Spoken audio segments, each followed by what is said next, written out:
ڕێز و سڵاوەیەوە بینەران و گوێگرانی خۆشەویستی تەلەڤیزیۆنی کۆمەڵا لەگەڵتاندام بۆ پێشکەشکردنی گەشتیاوڵەکانی سەر لە بەیانی ڕۆژی سێشەممە. سەرەتاش بە سەردێڕی چەند هەواڵێک دەست پێ دەکەین. دەستپێکردنی گەماڕۆی دەریایی ئێران لە کەندا و دەریای عومان. ئەم ساڵ بەرزترین ڕێژەی ئەدام لە ئێران لە دوای دەیەی 60 تۆمار کراوە. هەڕەشە لەسەر ژیانی ئابووری دەیان ملیۆن کەس بەهۆی قەیرانی ئابووری و سەربازی.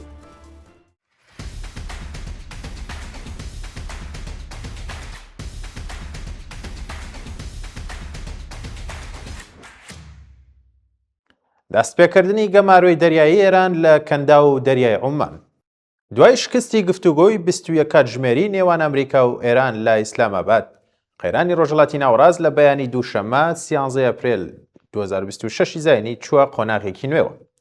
بە پێڕاگەیاندنی فەرمی وتەبێژی کۆشکی سپی، گەماڕۆی دەریایی ئێران کە هەموو کەشتیە هاتوچۆکان لە بەندەرەکانی ئێران دەگرێتەوە، لە کاتژمێر 10 بەیانی بە کاتی ئەمریکا دەستی پێکردووە. فەرماندەی ناوەندی ئەمریکا ڕایگەاندووە کە ئەم بڕیارە بەندەرەکانی ئێران لە کەندا و دەریای عومان دەگرێتەوە، بەڵام تێپەڕینی کەشتی بۆ بەندەرە نا ئێرانیەکان لە تەنگەی هۆرمز ناگرێتەوە.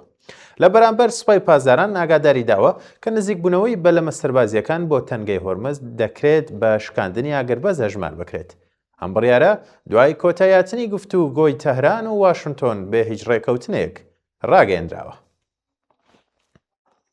زیادبوونی بێوێنەی ئەعدامەکان لە ئێران.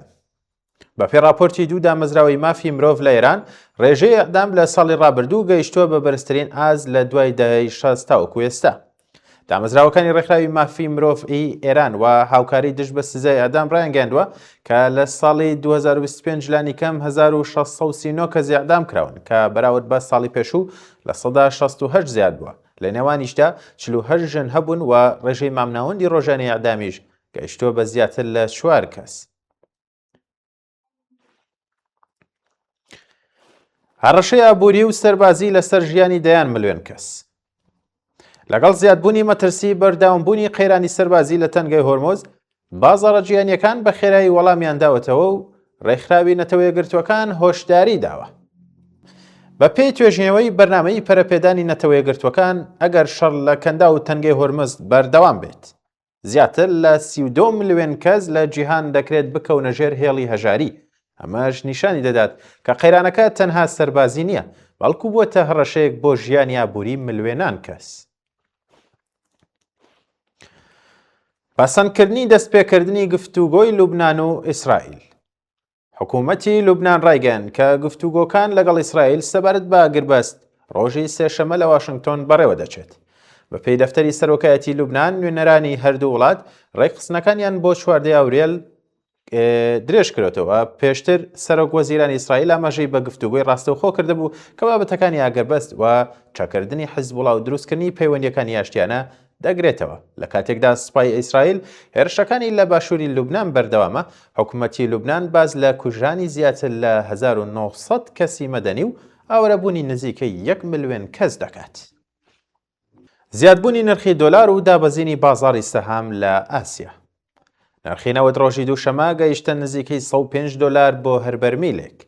لە هەمان کادا بازاڕی سەهام لە وڵاتانی ئاسیادا دابەزی و بەهای دۆلاری ئەمریکا بەرزبووەتەوە. ئەم گۆڕانکاریانە دوای شکستی گفتوگۆی ئاشتی نێوان ئێران و ئەمریکا و ڕاگەاندنی گەماڕۆی دەریایی ڕوویاندا. شارەزایانیش دەڵێن بەردەوامبوونی قەیران لە ڕۆژهەڵاتی ناوەڕاست دەبێتە هۆی زیادبوونی ترس لە هەڵاوستان و بەرزبوونەوەی ڕێژەی سوود. داواکاری قەرەبوو لەلایەن ئیماراتی عەرەبی یەکگرتوو.